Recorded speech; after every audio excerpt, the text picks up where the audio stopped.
Okay, hello everyone, I'm Apocalypse the Geek Guru, and today I'm going to be reviewing episode 5 of the Gilded Age. Charity has two functions. Now, we didn't have a whole lot happen this episode, which I mentioned before. I like how they do that. You know, every episode isn't some huge, big, fast paced drama. You know, they have their, like I've said, I love the pacing of this show. And it starts out with Gladys and Adelheid. She was the maid last episode. I forgot to mention because it was just like literally like 3 seconds. She was the maid last episode who asked Mrs. Bruce, the housekeeper, if Gladys was going to get a housemaid. I mean, a lady's maid or another governess. And it was literally like you blink and you miss it. But I even forgot. Like I said, I forgot to mention it last episode. I mean, my last review. So there, Adelheid, which it's an interesting name. It sounds like what Aragorn shouts right before the Battle of Helm's Deep. Adelheid, Adelheid. It's not, but it sounds like it. So she's sneaking Gladys, at least attempting to sneak Gladys outside the house. To sneak her out, which already shows that she's going to be probably a problem for her as a lady's maid. Like, when I say a problem, I mean that she's probably going to end up getting her in trouble by doing something like that, because they don't even make it out of the house. Gladys gets caught 3 feet, like a few feet from the door, by her mom, who just appears out of freaking nowhere. She just walks out of the room. What do you think you're going? And Gladys is like, I was just going out, what? And Gladys asks, what crime am I being punished for? Specifically, like, tell me what crime I'm being, like, why can't I leave the house? She makes a good point too, like, why can't she leave the house? And her mom is just like, because you talk to young men, you correspond with them. And Gladys makes another good point about how if her mom doesn't let her go out and discover society, she's going to do it for herself, which is a great point, like a great sort of lesson for a lot of parents, that you can't like shove your kids down, you can't shelter them, because otherwise they're gonna go out and figure life out for themselves. They had an episode of Black Mirror where they covered that. It was really good. Archangel, it was called. So anyway, she tells Gladys to go upstairs and take off her hat. And it's really unfortunate to see Gladys just like so sheltered and like shoved down, because she's a beautiful woman. Who, by the way, the actress who plays her is older than I am, so I can say that. And it's not weird. Even though I look a lot older than her. But, so he tells Gladys to go on. And Miss Russell walks into starts talking to Mr. Russell. And Mr. Russell, even he is like, come on. She should be out already. Like, she should be allowed to go out. Because he's like, why won't you let Gladys go out? And Miss Russell says something along the lines of like, she's not allowed out until she's out.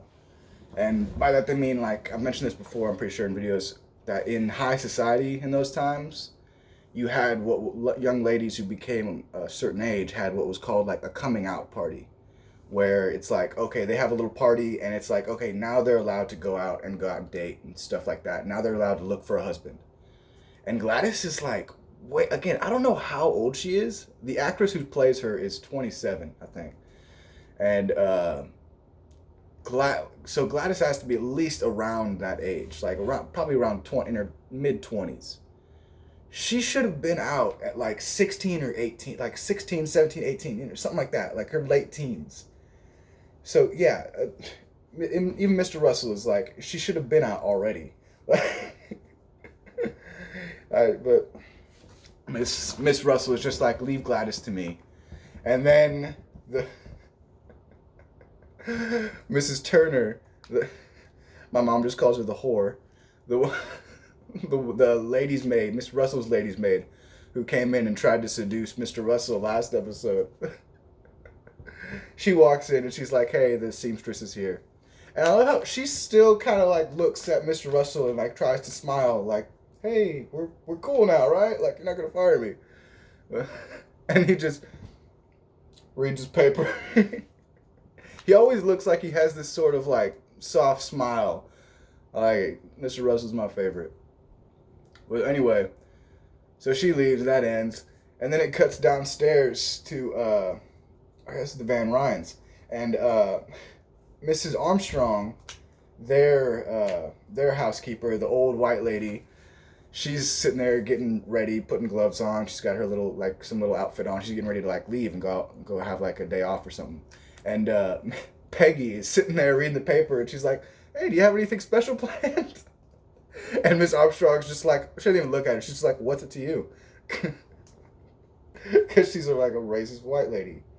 And Peggy, she just does that like just that classic thing where she's like, "Oh my god, this lady here." And then the cook is like, "Hey, I'll make you some apple pie. You can take with you." This and that, and then that ends. And that cuts upstairs to. And the reason I mention that is because it's kind of important later. We'll get to see where Mrs. Armstrong goes. Maybe a little bit of insight into why she's such a like mean old lady. But and then it cuts back upstairs to Aunt Agnes, who I think I've only seen her out of the parlor like once. I mentioned this in my last video. She hasn't left the house yet. She hasn't been out of the house. I don't think. Someone correct me if I'm wrong, but I don't think Agnes has been outside of the house. And I think I've only ever seen her outside of the parlor like once. And that was in the opening credits of the first episode when she's looking out the window. That's or parlor or drawing, whatever the hell this is. Like I only ever see her sitting on that couch. But so they're talking about how Marian's gonna go with Clara Barton and do like a Red Cross thing. Clara Barton's gonna talk in Dansville, where that was the remember. I don't think I mentioned this. She was only able to get. I talked about this last video. Clara Barton she was a real woman, and she's the woman that started the Red Cross. She was an American nurse, and she started the Red Cross. They're the people that go around and help after disasters and stuff. So she's only, right now, it's literally just starting. She's only got one, what would you call it, outpost, one little thing in Dansville, New York, wherever the hell that is. Probably started by some guy named Dan. And so they're going to go up, and Miss Barton's going to speak, and Marian's going to go and listen to her. And then it shows Marian walk into Peggy's room. Peggy's sitting there writing, probably penning her next epic tale, because she's got that job at the newspaper now, basically just writing short stories. So Marian comes in and she's like, "Hey," sort of awkwardly, because remember last episode they had that little spat, a little falling out, which just, as I mentioned, just kind of felt so out of place, and like the only reason they did it was just to have Peggy like sort of yell at Marian.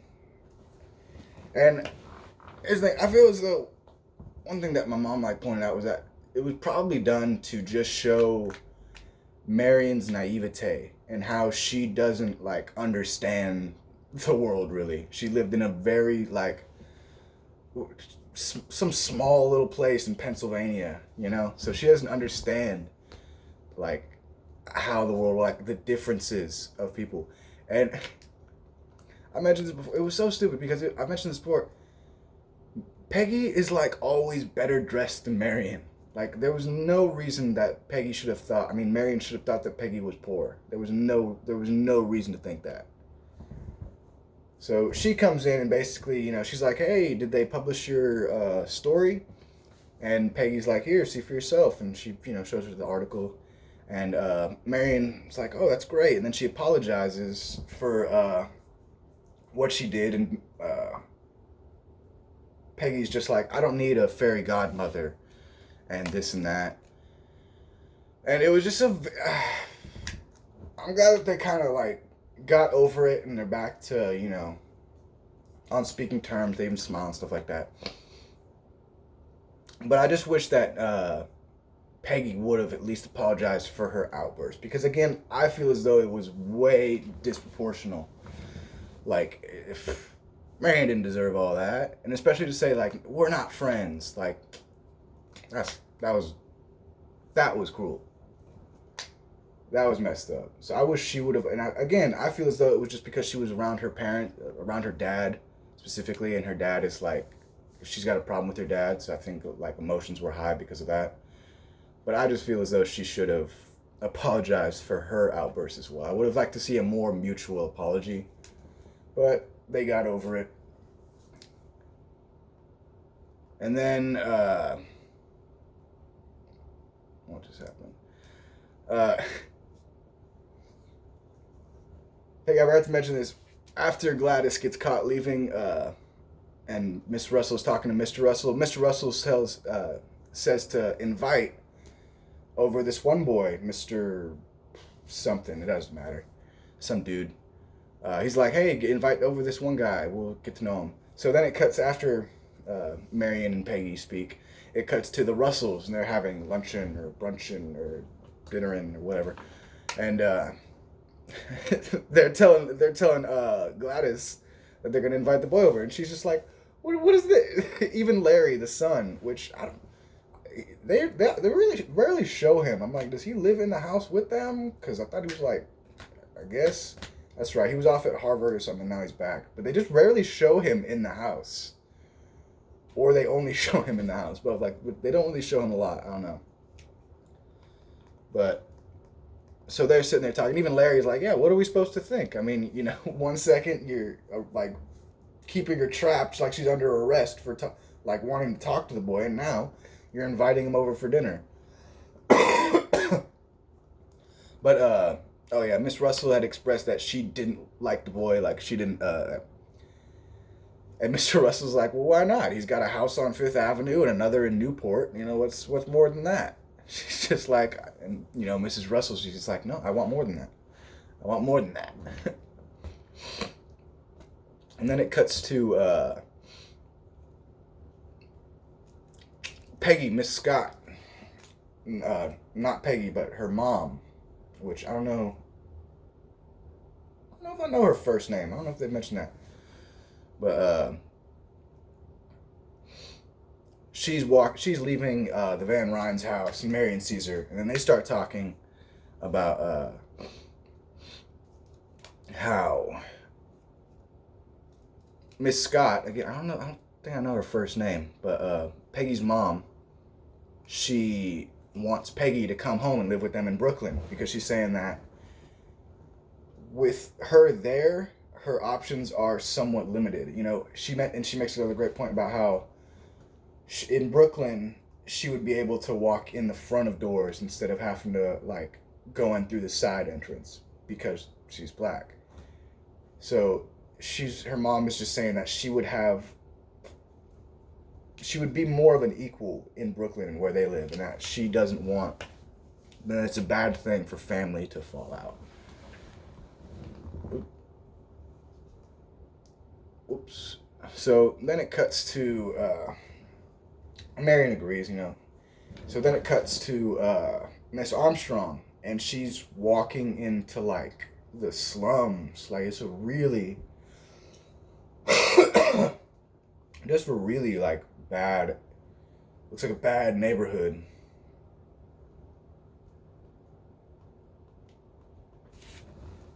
And she walks in to her mom. We hear it's her mom's house. And her mom is apparently like really sick. That's fucking remote. So she has to go in and like take care of her mom. That's basically what she's doing on her day off. Yeah, so that's what she's doing. And her mom is like really just like, well, I mean, Mrs. Armstrong is kind of an angry old lady, so you can only imagine what an older lady would be. She's just an angrier, older version of Mrs. Armstrong. who, which is kind of unfortunate because aside from the, prejudice, she seems like an okay person.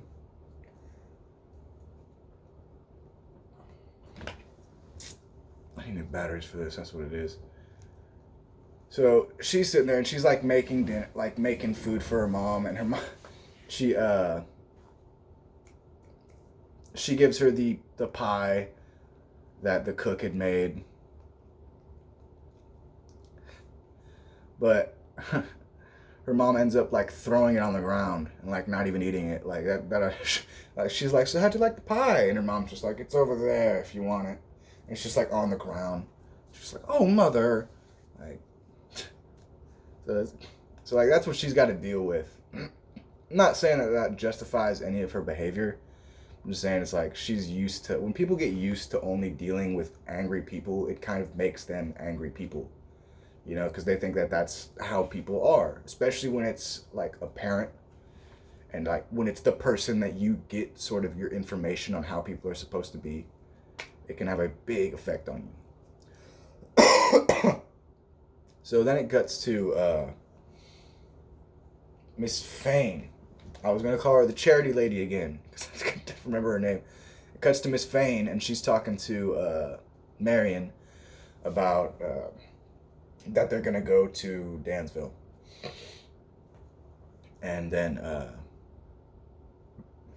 and she asks about Peggy because Marian wants to bring Peggy along too because Peggy's going to she's going to write an article about it.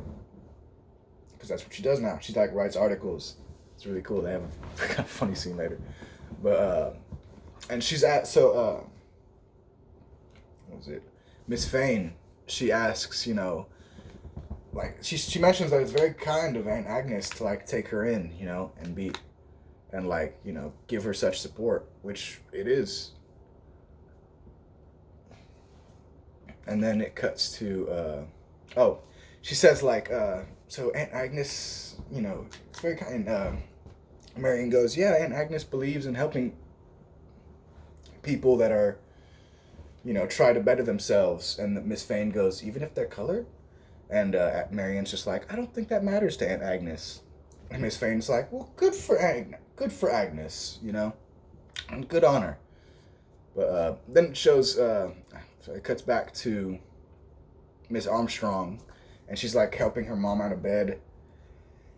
And when she's to make her mom's bed, she's helping her sit down, and her mom goes you're pinching me, and Miss Armstrong just sort of breathes. I feel I don't know, something might happen. I think her mom's either gonna die, or Miss Armstrong might kill her. I don't know. That might. I don't know. I might be reading too much into it, but they might be trying to set that up. Because I don't know. I don't know why they would show that. I mean, I guess just to show that, she might have a bit more, like I said, she might have a bit more, there might be a reason as to why she's such an angry person. And then it gets to Aunt Agnes and Marian and Ada, and they're in this the carriage, and they're all going down Central Park or something. And I just love how they go. I just love how they're all they got their umbrellas and stuff, the parasols and whatever. And there's one thing that I've noticed, and I think I've asked about this before. I'm not sure. I'll have to look it up. But there's always a writing on the back of the carriage. I'm just wondering, is he there to open the doors for them or something? What? I just don't get why there's always a guy on. I don't get that. So then it cuts to the Russells downstairs, and Adelheid. Is that Irish or something? What is that? Adelheid? She's sitting down and she asks Miss Turner if they're gonna get that. Oh, she asks if she says that Gladys says that they might get her a proper lady's maid, and that she's like, throwing her hat in the ring, like, hey, I've been doing the job for a while. I think I could do it. And but Miss Turner, she's just like, oh, but you're not a lady's maid. So then Miss Bruce asks Gladys. Miss Bruce is a lovely looking woman. I don't know what it is. Something about her eyes. She has lovely eyes. Anyway, she asks Gladys, she talks to Gladys and is like, hey, would you want Adelheid to be your lady's maid? I'll vouch for her. I'll say that she's going to do a good job or whatever.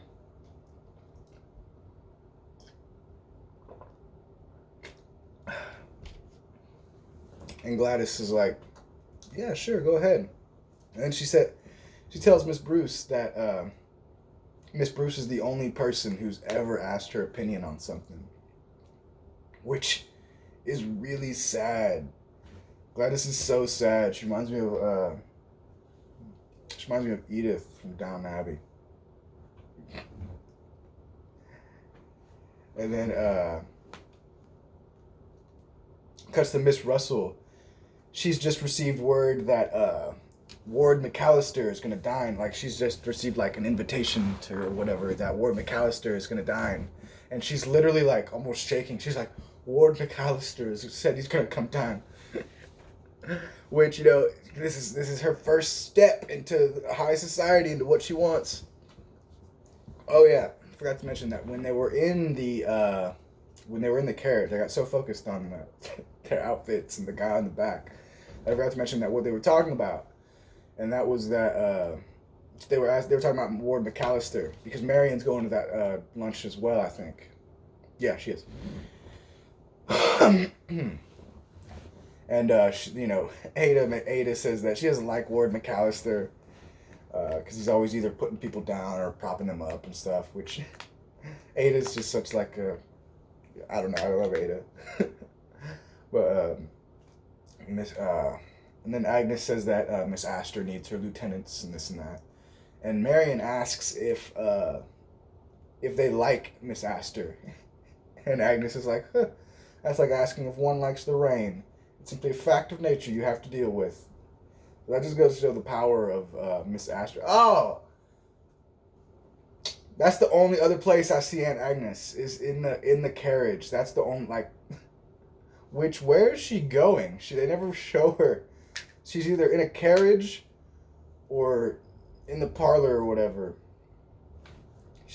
That's it. I'm trying to think. Yeah. And I feel like they only just take the carriage around the park and truck back. I don't think they're actually going anywhere. Because they didn't say that they were going anywhere. Maybe they're going out to luncheon or something. I don't know. But yeah, okay. So yeah, that's the only other place that I've seen Aunt Agnes. Now, then it cuts back to Marian. Marian's talking to Peggy, which, like I said, good, they're talking again. And here's the thing. Marian's wearing, like, that same gold dress that she wore. And that just goes to show, like, this thing. It's like, the embroidery really messes it all up, honestly, in my opinion. It's like someone took some drapes and just like, here, some gold drapes, and just wrapped it around her. It's too bunchy. So they sit there and they're talking about, oh yeah, Marian's talking about how she'd never met a woman like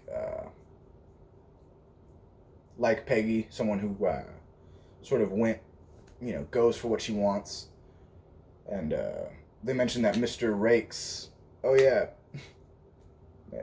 they mentioned that Mr. Rakes is going to come to the dinner too. He's going to be at the dinner with Ward McAllister too, which it cracks me up. I think I made this point last time. He's getting to the same like places as Miss Russell in he's been there like a month, maybe less than a month, probably.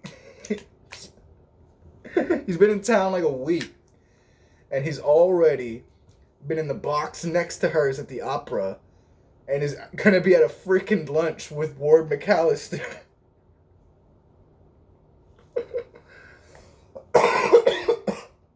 It took somebody dying for Miss Russell to get there. Oh man.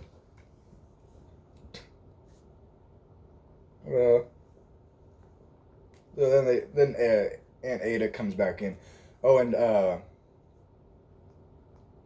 Marian mentions that she talked to Mrs. Scott, Peggy's mom, about like how her family and stuff, and Peggy's just like, oh well, she shouldn't have gotten you involved, and this and that. And it's again, I feel like she's driving a wedge between them more than Marian.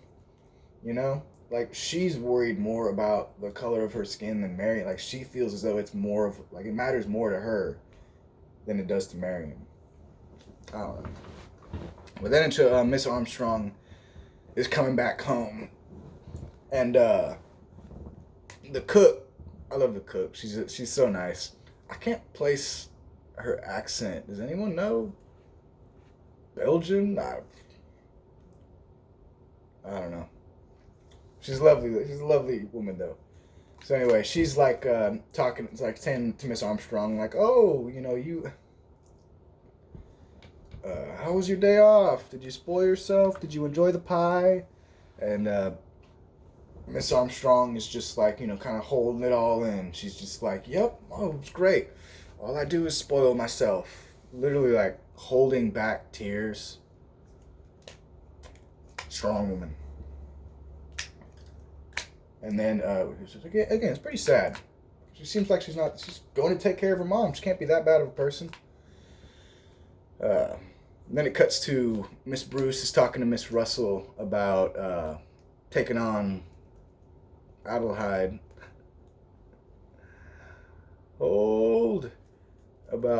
She's taking on Adelheid about to be Gladys's lady's maid. And Miss Russell says that, like, well, how would I know that she's doing the right thing? Gladys wouldn't know. And Miss Bruce says that, you know, I'll look out for her. I'll look out for her. I'll take care of her. I'll make sure she's doing everything right. And Miss Russell is like, you'll tell me if anything happens, if anything goes wrong. And Miss Bruce says something great. She goes, I'll tell you anything I think you need to know. And I love that.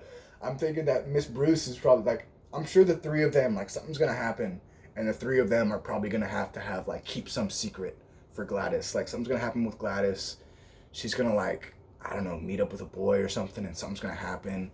I don't know, but I think the three of them are gonna have to, like, because of that, I think the three of them are gonna have like get caught in this sort of secret. Now,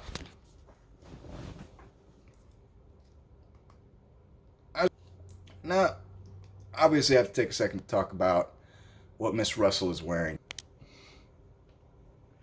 I just don't really care for it. I feel as though the blue, like, the orange, orange really just isn't my color. I don't really care for it. It's not bad, but the blue frill on top, like the blue frill right at her chest, really just throws it off. Like, she either needs to fire her dressmaker or get them some glasses and a color palette or something. Like, jeez, I don't care for the patterns on like the silvery parts. I wouldn't wear it. Mr. Russell, he comes in. And Mr. Russell comes in, and she tells him that Miss Bruce convinced her to get to have Gladys have a proper lady's maid now. So now she's finally got a lady's maid. She doesn't have a governess like a freaking 15-year-old anymore. And Mr. Russell's like, well done, Miss Bruce. And then it cuts to Marian, and they're like getting ready for the luncheon. Mr. McAllister is fashionably late. Oh yeah, Mr. McAllister. We'll get to that. So what is it? They're getting ready for the luncheon, and they're just standing around talking. And Mr. Rakes is saying how he walks up to Marian and they start talking, and they're mentioning how they're all gonna go to Dansville, and they're like, it's a 200-mile journey. It'll take more than a day. So like they'll have to get they'll basically have to get like travel arrangements or whatever. And Mr. Rakes, he's just like, oh, I'll do it. I'll set up your travel arrangements. And Mrs. Russell's like, hey, I'll do it for me too. So then they're just standing around talking about how Miss Russell mentions that she's going to go to the thing and leave a good like she's going to leave a big donation and stuff when she goes up there, and Miss Fane, not Miss Fine. Miss Fane is like, oh, that's going to help your cause. It's really going to help you try and get into the high society. Now, we get introduced to Ward McAllister, and it's probably hard to tell right there, but Ward McAllister, that is Nathan Lane. And for those of you who know who Nathan Lane is, he was in the producers opposite Matthew Broderick in that musical, but y'all probably know him as the voice of Timon from the original Lion King. And it's funny because he's got this sort of southern drawl. He's talking about, I'm sorry that I was late. I was in an argument about the wine with my butler.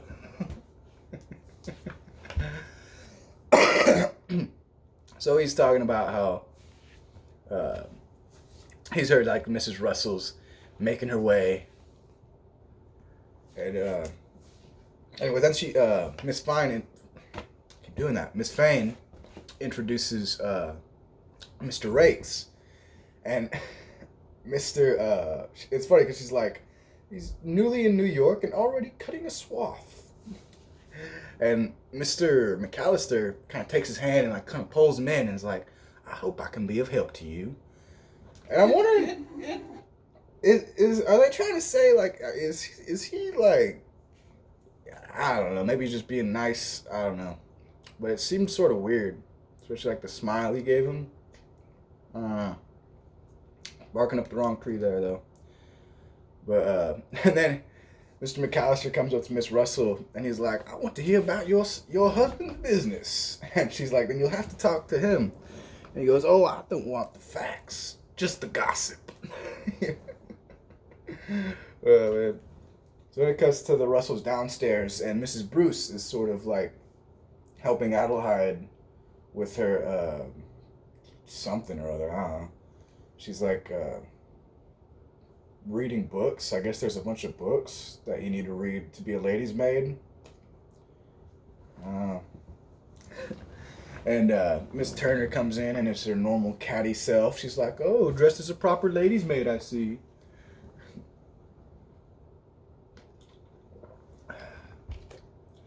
And I like Adelheid. She's very like, oh, I like it when there's not a luncheon upstairs. It's like a day off, She's just like very like, she's too nice. Something's gonna happen. She's too nice. She's too like, looks too like innocent and I don't know. She's probably a good match for Gladys though. But she mentions how what is it? They ask her about like whether or not Miss Turner asks her if she's gonna be bringing. Because they ask where Gladys is, and she says that every Monday or whatever day it is, they take Gladys takes a painting class, and Miss Turner asks if she's gonna be bringing that special boy of hers or whatever, and got some new batteries, so. And then Church walks in and he's like, "Hey, so what's this? What's this about a boy?" And Adelheid says like, I hope she wants to bring him in to the family or whatever, this and that. And Church is just like, it's not for us to have an opinion. And then it cuts back to the luncheon that they're all having with Mr. McAllister. Well, then it cuts to it cuts back to luncheon. Mr. McAllister is asking Miss Russell if she has a good chef or whatever, and she goes, "Well, you'd have to ask my guests." And he goes, "Do I know any of them?" I'm gonna have to every time I do that, I'm gonna have to do that in that voice. But and she goes, "Well, how am I to know?" And he goes, "You know what I think? I think you have a very good chef. French, am I right? And a lovely palace of a house. But your guest list is not what you would want it to be." And she goes, "You see through me like glass, Mr. McAllister." And he goes, "Well, we can mend that." Although, so they're talking about their lunch, and he's basically just saying like how they can, he's big, can help her and stuff. And Miss Russell says, so you can, I hope you'll be my protector and protect me and stuff. And he goes, "Oh, pretty soon, Miss Russell, I think you will be protecting me." And then Marian kind of leans over to Mr. Fane. Leans over to Mr. Fane.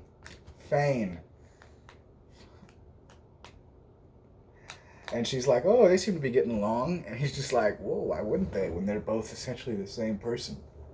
Which is kind of true. Like, they're both like trying to get up into high society. Like I said, I don't know what Ward McAllister actually does, like what his occupation is. I don't even know if he has one. He might just be rich and just like he's just rich and like and he's like making his way in society with his money. I don't know. But and then it cuts to Miss Turner is like leaving the house, and she sort of stumbles, and who should help her catch her but Oscar Van Ryn. And she's just like, "Oh, Mr. Van Ryn." He's just like, "Do I know you?" He's like, "Oh, you wouldn't." And she's just like, "Oh, you wouldn't have recognized me. I'm a lady's maid to Mrs. Russell." And she's just like, "Oh, we haven't seen you around in a little while, and I know why." And he's just like, "Are you?" And she starts walking away, and he's like, "Are you gonna enlighten me?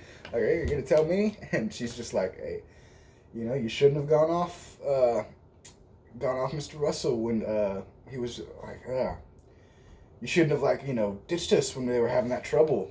And he was just like, "Oh, I thought they'd be too busy for me." Like, "Oh, you mean you didn't think they'd survive?" And she just explains how Mr. Russell knows that he's kind of after Gladys. And he's just like, "Oh, well, I like Gladys tremendously." And I've mentioned this before, I don't know if he's genuine about that. He told the Adam dude, that Mr. Adams, that he would like her because she would be a good match. I'm just curious about whether or not he genuinely likes her, or he's just looking for someone to get married to, like I said it before, a beard, and not a beard like this, a beard as in a person. It's a person that if you were gay and you didn't want people to know you were gay, you'd get married to someone just to get married. And that person would either know and be in on it and be okay with it, or not, and you're just lying. But it's essentially someone you marry to keep up appearances. So I'm wondering if that's what he wants or not. Because again, I'm pretty sure he's bisexual, because he wanted to kiss Marian, and for like no reason. And he could say, "Oh, that might have just been to keep up appearances," but he would have no reason to do that in a private setting with his family, So I don't know. I'm pretty sure he's bi. Oh, and he's just like, "Come in an hour, like, meet me at the park in front of Shakespeare's statue in an hour. I think I have something you might be able to help me with." And so he's gonna probably like get her to inform for him and stuff, and trying to keep him appraised of the goings on in the Russell house. which she's looking to do. Probably she's looking to like scorn them, probably because she's been scorned. So then it cuts to Peggy. She's taking down a letter for Aunt Agnes, and Aunt Agnes says that it's nice of her to go help Marian with her little trip to Dansville, and she's like, oh, I want to go. I want to ask hear Miss Barton speak and ask her some questions, and Aunt Agnes is like, if this is for your journalistic endeavors, don't tell me more than I want to know. And then she asks her to like, look out for her and sort of like keep an eye on her, and make sure she's safe and stuff like that. And Peggy's just like, I'm not going to spy on her. And Agnes is just like, I'm not asking you to. Just make sure she's safe. Which I think that is generally what like she wants.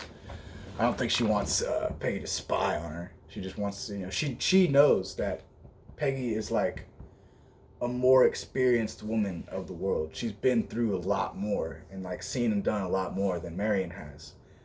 Like I said, like my mom said, Marian is very naive. That's probably what the shoes thing was meant to show, was that she's naive and doesn't really get things. So Aunt Agnes just wants Peggy to sort of like keep an eye on her and make sure that she's not being naive and stupid. So then they get to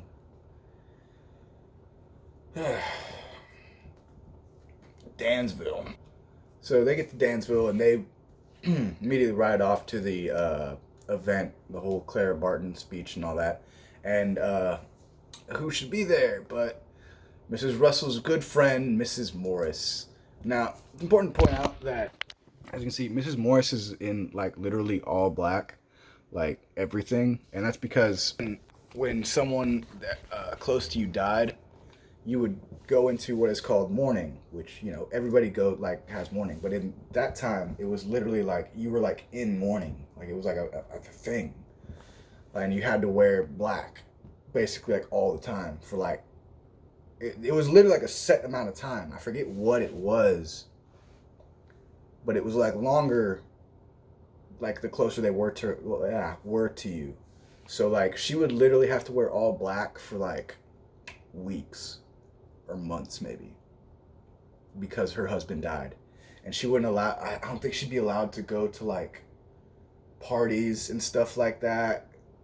Like it was literally like a whole, like when someone died back then, it was a whole big thing. Like it was a whole big ordeal that you had to go through, aside from them dying, on top of that person dying. But so they're all there, and obviously Mrs. Morris is like, what's she doing here? Like this, like, oh, and I almost called her Miss Fine again. Miss Fane is like, it's such a strange name to say. Fane. I want to say Fine. Fane. Sounds like an Irish person saying fine. How are you doing? Fine. I'm doing fine. I'm sorry, I digress. So Mrs. Morris is obviously put off by the fact that Miss Russell is there. She even calls her, the murderer's wife, which is totally unfair. They brought it on themselves. So it was a horrible thing, yeah, but it wasn't Mr. Russell's fault. He even helped out the other dude. So Miss Barton not only gives a speech, she calls up Miss Russell because they're like 8 feet away from her. She can hear it, and she's not a stupid woman by any means. So she knows what's going on. So she calls up Miss Russell to like wave, basically. She doesn't speak or anything. She just sort of like to be up there. She's just sort of honoring her because Mrs. Russell gave her a bunch of money, like a massive donation, and now allowed her to open up like 3 more places or something. And Miss Morris makes like her and Miss Fane are kind of talking on the side, and she makes the point about how Miss Morris says that you know, after she has to sell her house and all her stuff, Miss Fane is just gonna like leave her in the dust, which is probably true.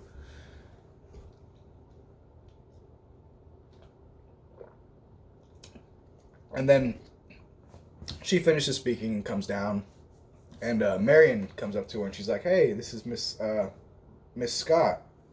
She's my aunt's secretary, and she's a journalist and wants to like take down, ask you some questions."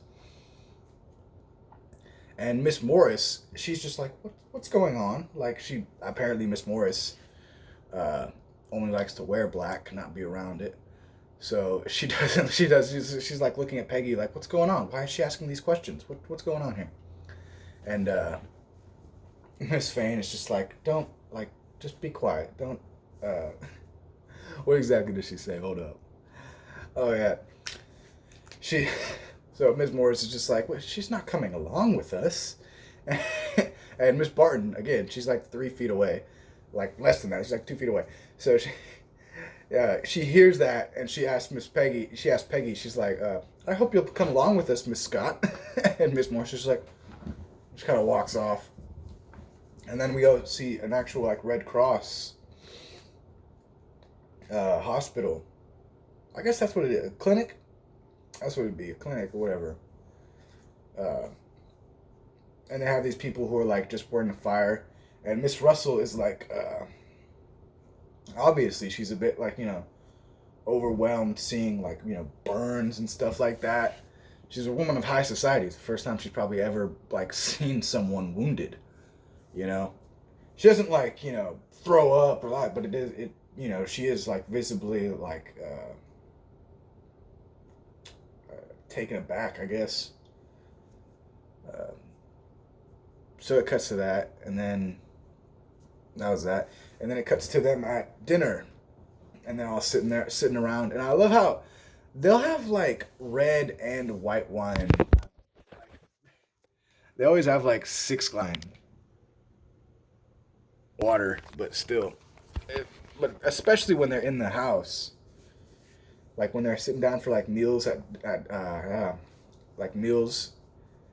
Like I mentioned, I think it was what was it, last episode when Bannister was talking to Church about the glasses. They have like 6 glasses of wine, and they go over this in Downton Abbey. They're like, and then one scene they're like, they have red wine at this time, with dessert. They'll have like white wine with the fish, another different type of white wine, like a Sauvignon Blanc with a Sauvignon Blanc with like the fish, then like Pinot Grigio with like the thing, So it's like they'll have like 6 bottles of wine, like 6 different bottles, like 6 different types of wine. So they're talking about. They're basically just sitting there talking. Miss Barton thanks Miss Russell for generosity and this and that. And Miss Russell's like, "Oh, I gotta go. I'm taking the early train. I'm gonna leave. I can't talk. I'm taking the early train. Got a dinner tomorrow. I can't be late for." So she leaves, and then Miss Barton basically tells Miss Fane that she knows that Miss Russell is only giving money to her charity to climb the ladder of society, and she's like, she's like, but I can still be happy that she chose my charity. And Mr. Rakes is like, yes, you can. Like, good job. And then she goes, but I must ask, do any of you know Mrs. Chamberlain? Miss Fane's face. She's like, no, not really. And she goes, Miss Augustus Chamberlain. And someone pointed out to me, I was wrong when I said that I thought her first name was Augustus. And they actually refer to women by their like husband's name. And I knew that, but it's like she's the only one that they really do it to. So I was like they don't really call. I mean, I guess not a whole lot of them are married. I mean, they don't call. They just call her Mrs. Russell. They don't say Miss George Russell, or at least I haven't heard anyone do that. So it just seems strange that she's like the only one that they do that to. Because I was like, I was confused. I was like, Augustus does not really sound like a woman's name. I mean, who am I to say? But still, and like I said, I just kept thinking of the Augustus Gloop from Willy Wonka. So yeah, but I don't know. So I don't know what her name is, what her first name is. Mrs. I don't know. So, but they're just like, yeah, we don't really know her. No, we don't. And Mrs. Fane's just like, she's been generous to charities in the past, and Miss Barton's like, well, she could be generous to mine. I'm fully aware of her reputation. Like, she's basically just saying, like, I don't care what people think of her. If she's got a lot of money and she wants to give me money to help people, I'm fine with that. Excuse me. And Marian mentions, like, oh, I've met her a few times. And she says, like, hey, I'll tell her.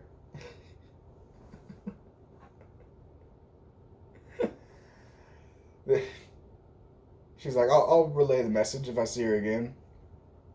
And Miss Fine. Miss Fane, damn it. I don't know why I can't. She goes, and Agnes would never forgive me. And Marian goes, surely there's more at stake here than Aunt Agnes's smelling salts.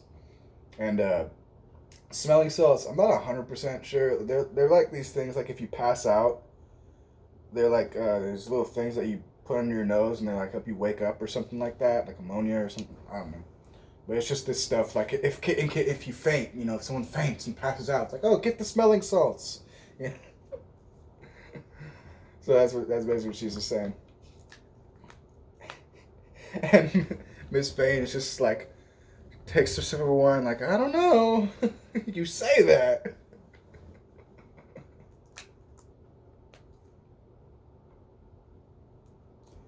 And then,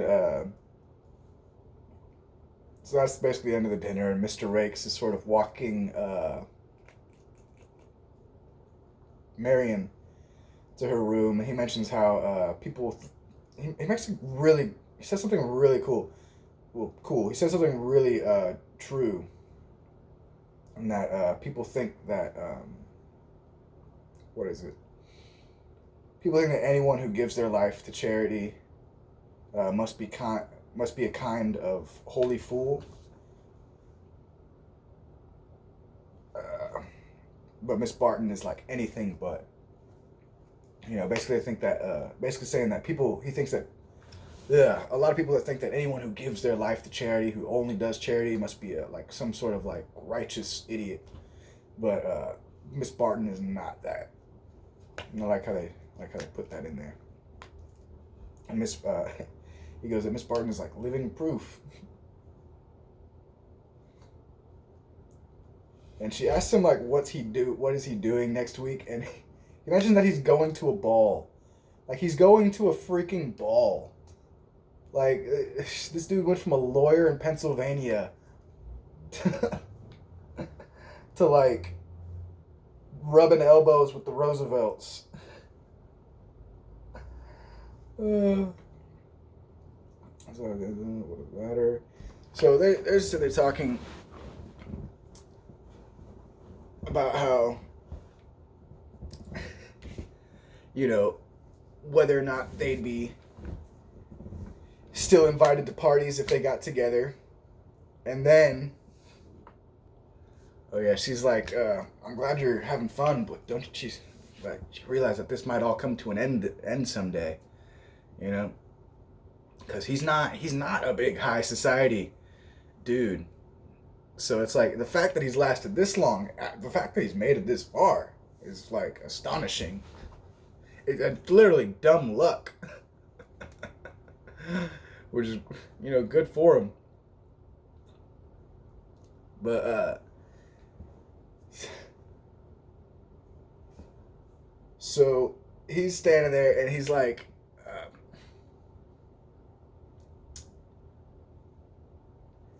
they're just kind of standing in front of her door, and he's just like, well, I guess I must wish you good night. And she's like, well, what else were you hoping for? And he's like, I'm not brave enough to say. And she goes, Mr. Rakes, please don't tell me that this is why you made the journey.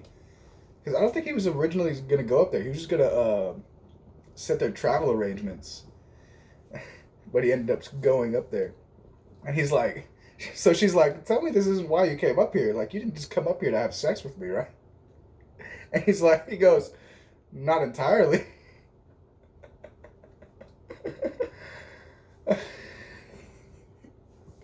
And she goes,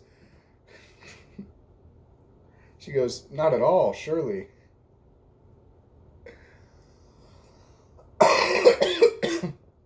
And he goes, a man can always hope. And she's like, you cannot hope for that. And he asks if he's offended her, and she's just like, you've surprised me. And then he goes, let me surprise you some more. And he kisses her. And they stand there in front of their door, kissing in 1882, unmarried. That's scandalous. And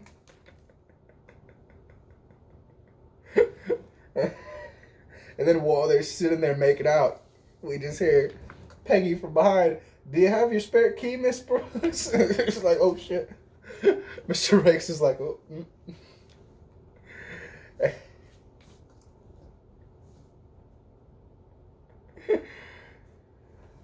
She goes, do you have your key? There will be a spare one downstairs if you'd like me to fetch it. And she's got like, I gotta show you, this just, her face when she sees that. Because like I said, this is 1882. They're not married. They're in a hotel making out. This is like, she's high society. This is scandalous stuff right here. With Peggy's face. Oh man, Peggy's face.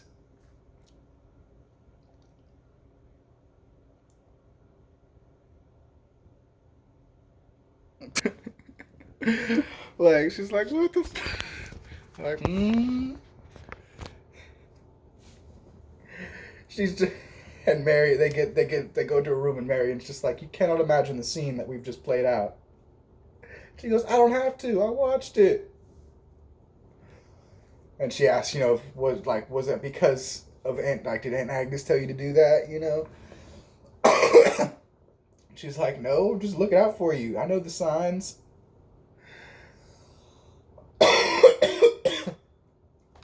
So apparently, she's got more, like I said, she's more experienced in the world. Apparently more in that aspect of it as well. She even says, I have more experience than you. And Marian, she's like, what do you mean? You can't leave it like that. She's asking, was there a guy once? Caption just said dramatic music. So apparently she had, there was some guy. She said he was a stock boy at her father's pharmacy. At her farmer's pharmacy. And she said, basically, I would guess that her dad sort of, brought them apart. The fact that he worked at her father's pharmacy, he probably fired the kid or something. I don't know. I'd hope that's all it is. So they're just basically talking about she's like, oh, you've met my dad. She's like, oh, you've met my aunt. And she asks if she should be insulted by Mr. Rakes, by what he just did. And Peggy's just like, if he thinks he can take you that easily, but if you want him just as much as he wants you, then, So then they chuckle, and then it shows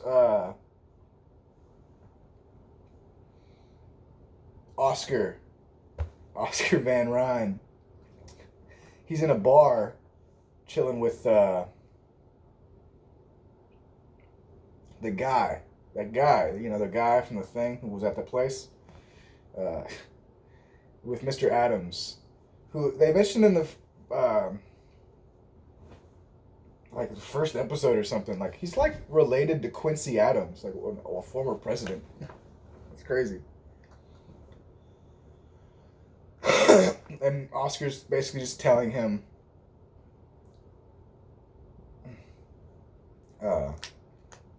he's just telling him about his proposition with Miss Turner. How and they're just talking about, like, what's gonna, the fact that she's gonna be spying on him. And it's funny, he's like, she's gonna be doing it for money? And he's like, yeah, I'll give her some money, but I think she's gonna enjoy it.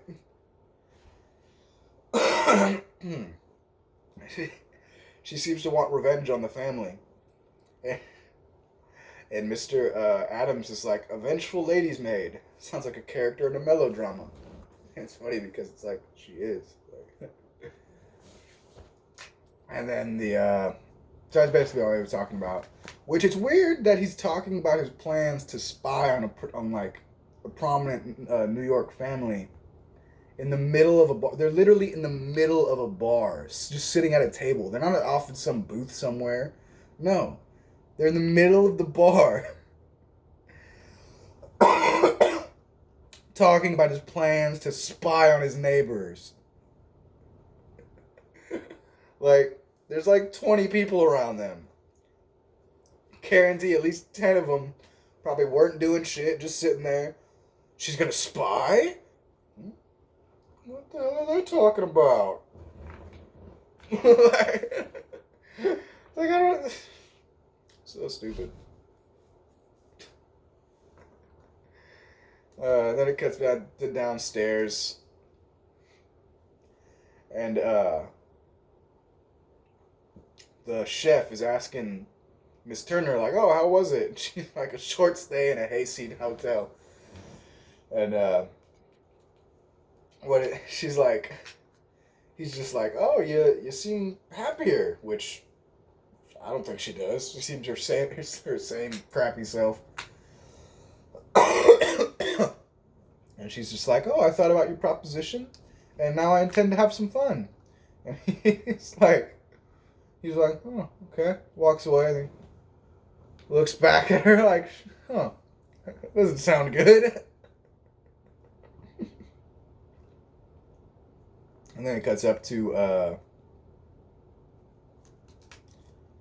what's it called? The Van Ryns. They're all having dinner, and Marian's telling them about Miss Barton's speech and, all that happened. And basically talking about Miss Barton, how she's like, she admires her and stuff like that.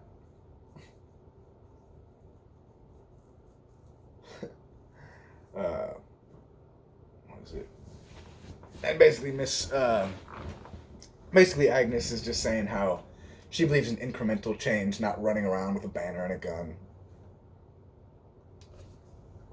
And then it cuts down to, what is it? The Russells downstairs. And they're saying, they're basically all excited because they have the young man's coming to dinner. And Adelheid is saying how she thinks that it must mean that the Russells are thinking about bringing him in, bringing him around. and it's funny, Church literally just goes, who asked you? What the fuck? Come on, man. Like, dude. It's kind of a dick move. This young girl's all chipper and happy. Ooh, they might be bringing him into the family. Who asked you? He literally does that. He goes, who asked you? Like, come on, man. So then, that's basically all they're talking about downstairs. It's like, oh, the guy's coming in. That means they must be bringing him into the family. And then it cuts up to Marian and, oh yeah, I forgot to say, Peggy asks Miss Barton after her speech, when she goes and sits there and talks to her, she asks Miss Barton if she's planning on allowing in all people of all color or just white people, and Miss Barton says that no, we're going to allow in everybody regardless of race. So that was, I like how they said that, which I'm pretty sure that's what the Red Cross did. I think so. But so then it cuts up to Marian and Peggy, and she's Marian's like reading her article. She's showing her article that she's got I guess Peggy gave it to Marian to sort of proofread or read over or whatever. And they're basically just talking about how Miss Barton's made Charity not feel patronizing. Like she's genuinely trying to help people. And Marian's just like, you mean like giving people old shoes? And this is when she says that she's never met anybody like her. And and Peggy's just like, you mean colored? And she's like, no, someone who forges their own path, who goes, who does stuff. I just like, she's like, no, not that. Well, yes, but no. And Doylestown, that's where she was from. And she says that she says like, oh, I can't wait to have till your article is printed. And Peggy's just like, well, we'll just have to keep it from Aunt Agnes. And then Marian's like, we'll have to add it to the list of things that Aunt Agnes doesn't need to know. And then she says that she hopes that Mr. Fortune is happy with the article.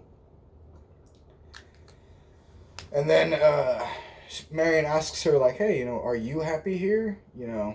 Like, are you happy? Are you happy living here? And she says that, oh, your mother said this. And Peggy goes, like,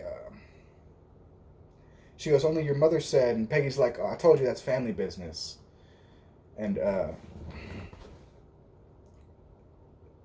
Marian says, like, but I know what it's like to have your family taken from you. And, because remember at the beginning of the episode, beginning of the series, she was, her dad died. That's like how her story started on the show. Her dad had died and left her like nothing. So she's basically telling her like, one day, whatever quarrel, one day your father's going to be gone and you're not going to want to regret that. You're not going to regret. And she mentions that, and then Peggy says that, I don't think that regret will be heavier than what I'm carrying now. So obviously her dad must have done something, like really messed up. Because as I mentioned, he doesn't seem like that bad of a dude. Yeah, he's a bit of a dick. Yeah, he's a dad. And he's like I said, the reason he's a dick is just because he wants his daughter to have like a happy life. He's not just being a dick because he's a dick.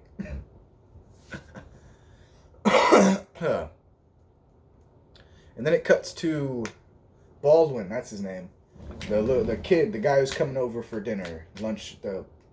Yeah, it's dinner. Dinnering. But, yeah, they're sitting there talking, and, he's basically just saying how he knows the Roosevelts or something like that. And, they're all like, okay, well, we're gonna go. Like, time to go, you enjoy your port, Russell. Port's like, wine, type of wine. And it's funny, Larry's like, well, I wouldn't mind a glass of port. Because in those days, after dinner, often the men would sort of go to like the drawing room, some other room or whatever. Oh yeah. The men would go over to like the smoking room, I think it was. And then the women would go into the drawing room, or the younger people, whatever. And, like, they would separate for a little while, and then I think they'd come back together or whatever. I don't know, it was weird back then. So Larry's just like, well, I wouldn't mind a glass of port. And Miss Russell's just like, well, then you'll have one in the drawing room. Come on. Because she wants to leave Mr. Baldwin, what's his name? Doesn't matter. To talk to Mr. Russell. And this kid looks scared. Mr. Russell looks so intimidating. Like, kid. He's like, huh?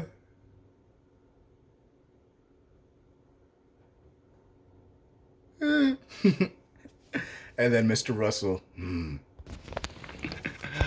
So they do that, and then it cuts to Clay, the assistant, Mr. Russell's assistant at his railroad, whatever. Or I guess it's just his assistant in his bank or whatever. He's getting a telegram, like an urgent telegram. And the secretary comes in with it, so he's got to run off. And then it cut. That was just a quick cut. And then it cuts right back to Baldwin and Mr. Russell, and I almost said Mr. Baldwin. I guess he is Mr. Baldwin. Anyway, he's sitting there talking like, oh, I guess you want your intention. You want to know my intentions for your daughter, and Mr. Russell's like, you're pretty young to have intentions, and he goes, I'm 24. It's the same age my father was when he got married. And he's just like, and you want to marry my daughter. And, it's just the classic stuff about, oh, here's, I think she's beautiful, sensitive, blah, blah, blah. I love how he goes, you're not courting me, Mr. Baldwin. And Mr. Russell's just like, oh, you want to be an investment banker, but you're not very high up in investment banking. Like, you're not very well known. He's like, here's the thing. I can help you be a good investment banker. I can help you be super rich and make tons of money.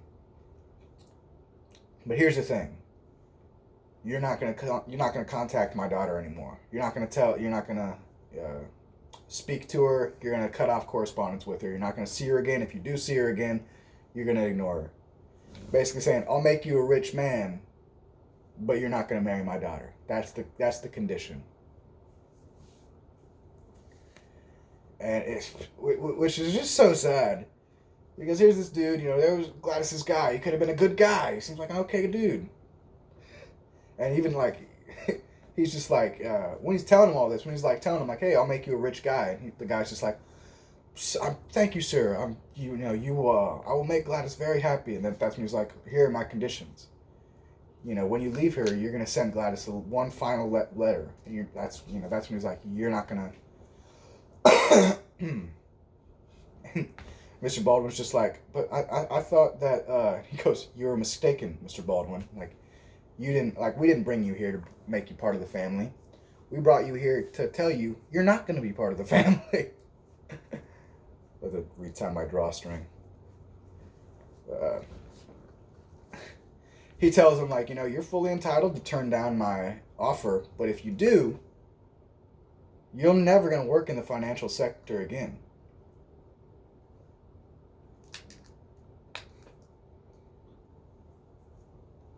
So then it cuts to the drawing room, and he comes in and he tells Gladys, like, hey, I gotta go. I'm gonna leave. And it was so sad. Like, honestly, it was really sad to see Gladys, it was obvious, and, it was her mom's idea. Her mom made him do that. He even asks, Mr. Russell even asks, like, are you sure about this? We might come to regret it. He even says, he seems like a decent guy. And Gladys, not Gladys, Miss Russell's just like, what I have planned, she'll be happier. And then the dude's just like, Gladys, you're a great girl. I mean that. But I've got to go. So, and Gladys turns back, she's not an idiot. She understands that they did something. You can see it on her face. She's literally just like, and she asks, what have you done? Like, what did you do? fucked her over. No, Larry asks, like, what have you done? Because even Larry, she's just like, Miss Russell's like, what makes you think I did anything? Larry's just like, because I know you. And this is where I kind of realized, like, damn, Miss Russell is like the evil queen. She's like the evil stepmom. Like, she's just... That's why she always dresses like the evil queen. Oh, man. Freaking Regina. But then Clay comes in, and he comes in with the telegram. It's an urgent telegram. And apparently one of their trains crashed. And he's saying, and Clay's, they're talking about like how it could sink the business. Like, it could be, there are 3 dead so far, with scores more badly injured. Reports pouring in. And he asks if the dead are women and children. And Miss Russell asks if the dead are women and children. And Clay tells him, the three dead that they found are men so far, but you can't count on it. And, he's just basically saying, it's like a train came off the rails. And then it cuts back to Miss Russell talking to Gladys, and she's just saying how she's just telling her how, it's my job, like, I'll never ask something of you that isn't for your benefit, basically telling her that, like, all the stuff that she does, she's doing it to try to help her. And that's when Gladys is just like, you want more for me than I want for myself. And then she goes, that's my job as your mother, like, that's my job, I'm your mom. And now, and she goes, I want the whole world for you, and I'll get it if I can. Now, it's an interesting point to make, like, because it's like, would Gladys have been unhappy? It's hard to measure, like, what, would it really have been better for her? Would she really be better off? You can't try to live, like, dictate how others are going to live their life and whether or not they'll be, you don't know the future. So that's why I disagree with what she did. And then Larry comes and sits down. She leaves to go see what Clay had to say. And then Larry comes and sits down, and he's like, hey, I'll go to Mr. Baldwin's office and, find out what happened. And she's just like, and then what? And he doesn't say anything because he knows that they can't do anything. And so she's just like, precisely. And then it cuts back to Miss Russell, and they're talking to Mr. They're talking about the crash. And she's just like, do we have any numbers? Do we know how many, what's going on, how bad it can do? Like, and she's like, can I do anything? And she's like, yeah, you can. He's like, yeah, you can. Wire Mrs. Barton and tell her to get to Melbourne, Pennsylvania. That's where it went down, in Melbourne, Pennsylvania. She can. And that's when he mentions, like, he said we'll give her whatever she needs. He'll try to control the news coverage, and he says that it could bring it down. A bad crash could destroy the company. And she goes, and then Mrs. Russell goes, and make sure you survive it. And that's how the episode ends. They finally had their first train crash in their train company. So it's going to be interesting to see how they weather this storm. This is why, like I said, it's like every other episode will end on something big. And I like that. Lets them deal with the next one. So yeah, oh man. As I said at the beginning, not a whole ton of big stuff happened on this one. Gladys had her heart broken. That was sad. And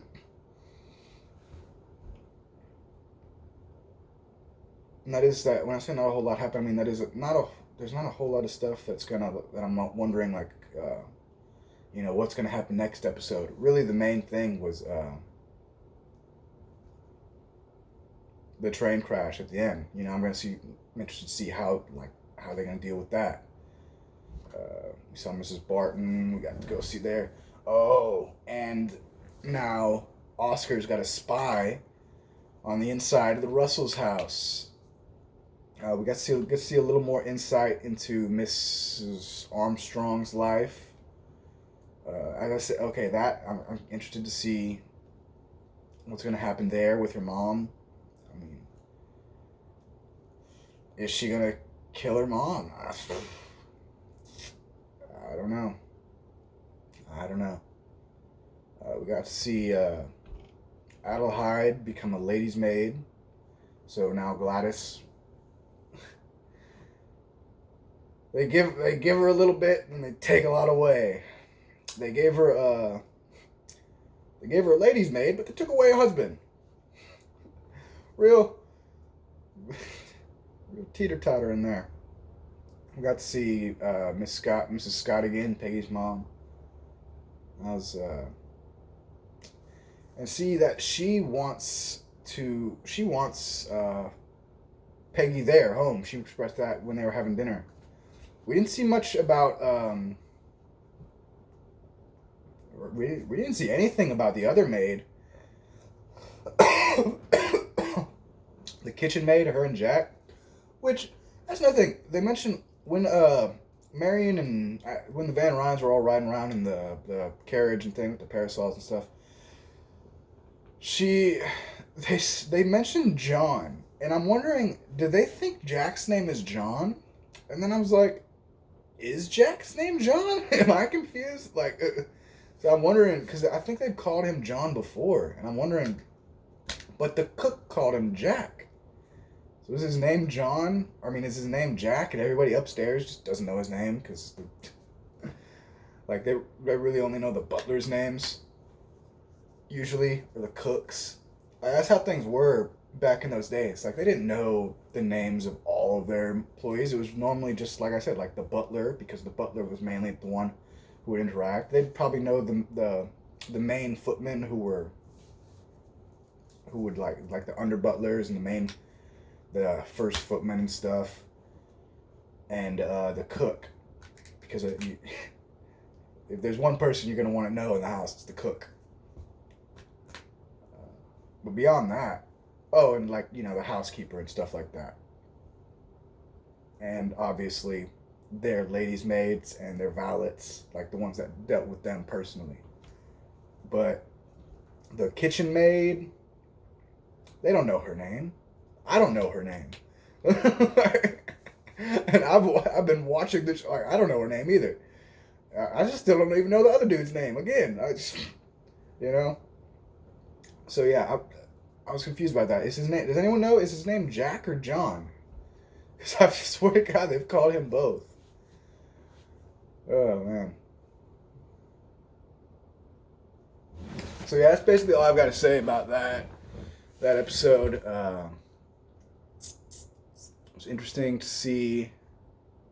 Like I said, interesting to see Miss Armstrong stuff. Got to see more of Miss Barton. That was interesting. It's cool to see the formation of the Red Cross, because it's something that it's just been around for so long. You know, you don't really think about it.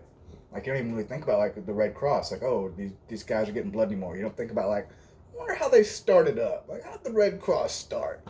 You know, so it's cool to see the history of that. Oh, we got to see Ward McAllister. Old was it Nathan? That was great. Got to see Miss Morris again in mourning. That might be the last time we see her. Because as she even said, she's going to be selling her house and stuff. We had the kiss. The kiss. And we're peeling away at Peggy's backstory. You know, she's like an onion. We're peeling layers away. That was horrible. Horrible accent.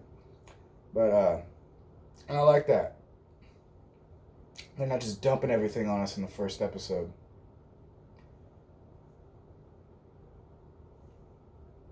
So yeah, that's basically all we really had happen.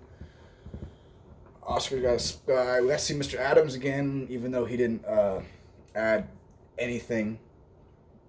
He's literally just the only person that they've shown Oscar talk to. So they were like, well, if he's gonna talk, like it's got to be him. Like he's the only other person that he talks to, besides now Miss Turner.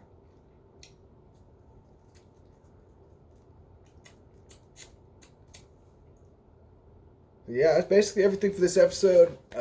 If you liked this video, go ahead and leave a like, comment, subscribe. It really helps out my channel. If you didn't like it, tell me why. If I got something wrong, point it out to me. That's what someone did. Yeah, because someone pointed out to me, like I said, I was wrong about Augustus, her name being Augustus Chamberlain. So if I get something wrong, tell me. I don't even know what Jack's name is. Could be John. So yeah, if you didn't like it, tell me why. Tell me how I can do better than this and that. I've been Apocalypse the Geek Guru. Thank you for watching.